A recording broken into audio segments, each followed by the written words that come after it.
a privilege and an honor to present to you our first speaker, Deacon T.O.R. Hawkins. Shabbat Shalom, you may be seated. So, I want to talk a little bit about the increase of knowledge, but I'm going to cover something else. I'd like to show this to everyone. Everyone knows what that is, right? It's a nuclear bomb.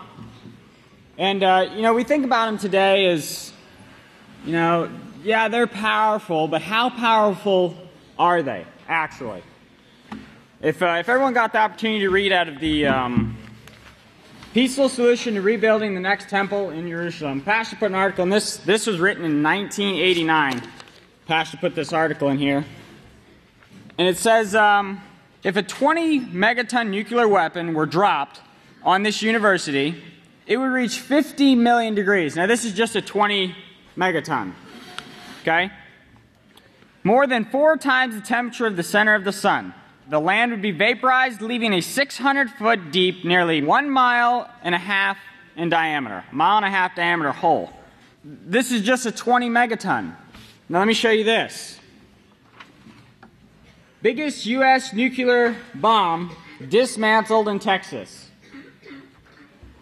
It says here, the last of the nation's biggest nuclear bombs of the Cold War, 600 times more powerful than the atomic bomb dropped on Hiroshima.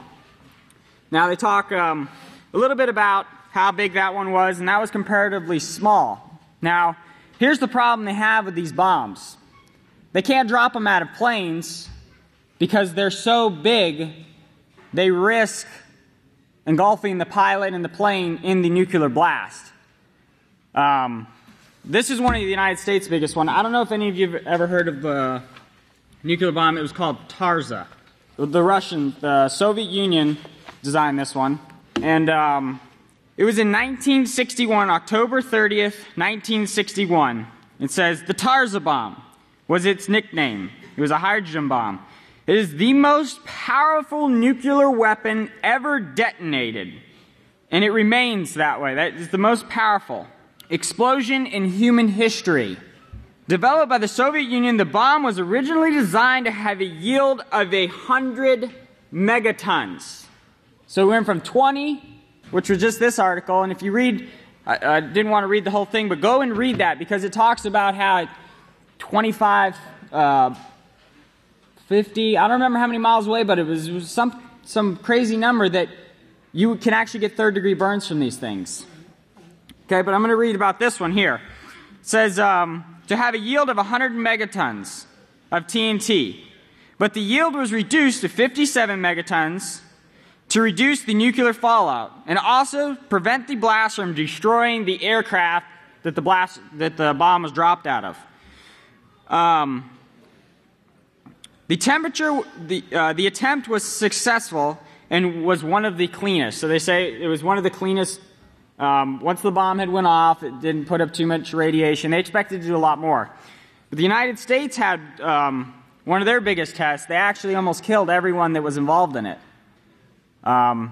They messed up with the particles, and they actually designed it to be like a 30 megaton, and they ended up making it double that. And they had people in these bunkers all around this island. And they actually had to stay there for weeks because they didn't give them radiation suits because they thought there ain't no way the radiation's going to make it there. They had the aircraft carriers and stuff in the ocean right there were all grounded. No one could go outside. If they went outside, they were told to shoot them because the radiation was so thick in the air. Because they had doubled the size of it, they almost said they actually scared them. The scientists were saying how scared they were because they messed up on this one little thing, and they said, we're going into this, and we have no idea what we're doing. We have no idea what any of this is.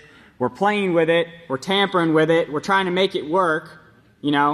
We just got that one in Hiroshima to somehow work, and now we're messing with it, and they messed up, and they actually almost killed everyone that was there. It was like 500 people were involved. A lot of people did die from it, from the radiation, because they weren't allowed to come home. They had to stay there. But I want to show you a picture of this bomb when it was detonated. But remember how Pastor was talking about the sins reaching into heaven. Now the things are in the earth, in the ground, they're in our atmosphere, and they can get there. But with this right here, they can get there a lot quicker. It says the Tarza bomb mushroom cloud can be seen from 160 kilometers. That's 99 miles away. You can see this mushroom cloud. The crowning of the cloud was 34 miles across at the time of this picture right here. So you can see this was 99 miles away. And that was from here to here was 34 miles across. Okay? This nuclear weapon weighed 60,000 pounds. It was 26 foot long. So this wasn't no little thing. This is 26 foot long and almost 7 foot in diameter. And it was a 57 megaton nuclear bomb. Now, we've been going over the increase of knowledge with how they've increased this knowledge. And, they started off small. But they keep, can we build them bigger? Can we build them bigger? And every nation's saying, we need to build a bigger one. We need to go over there and we need to nuke them before they get us. But now there's so many nuclear weapons, they're going to end up destroying the whole earth. And they would wipe out every human being on planet Earth if Father Yahweh didn't have a plan to bring about peace in these last days. And it's through this confused mind that would want to bring about this malice, would want to cause harm to their fellow neighbor, their fellow human being, not showing respect for all life, care and concern, value for all life, that would want to bring this about. So, brothers and sisters, just pay really close attention. Keep striving to come to these classes. Get ready for the feast. The feast is coming up. There's going to be some great information brought out during the feast. So I hope you got your hand all exercised, ready to take notes. And bring your pens and papers and, just keep studying, because the times aren't getting better. They're gearing up for war. If you look at all the news articles, they are getting ready to use these nuclear bombs. And they are going to use them, and they're going to use them against each other. And it isn't just going to be one or two. We're talking, if these things are destroying, roughly 50 miles in circumference, how many do you have to drop to destroy the whole earth? Between the United States and Russia, it's hard to know how many they have, but so many years ago they had put out a chart, and they had over 2,000 just between them two. We don't know if it's true because there's so many places that are saying they have this many, that. No, they don't have that many. They don't know. So just keep studying.